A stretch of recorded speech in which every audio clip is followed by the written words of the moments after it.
Жібек жолы мектеп-лицейінің 2-Ә сынып оқушысы Нұржанұлы Зейнұр.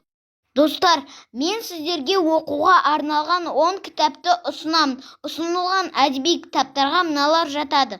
Жәнібек Кәрібозин, біздің ауыл балалары, өлеңдер мен ертегілер топтамасы. Ахмет Байтұрсынұлы, Маса, таңдамалы өлең жинағы. Қалижан Бекхожин, ата мен анаң туралы аңыз.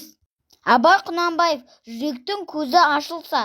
Жаз, күз, қансонарда бүркітші шығады аңға. Қара сөздер атты туындылары. Бердібек Соқпақбаев, Балапан Торғай. Фариза Оңғарсынова, алғашқы сабақ. Сөз сыры, көгершіндердің кітаптары. Балалар энциклопедиясы. Қазақ халық ертегілері. Даниэл Дефо, Робинзон Крузо. Халық ертегілерінің ішіндегі Алдар көше хикаялары маған ең ұнаған кітаптардың бірі болып табылады.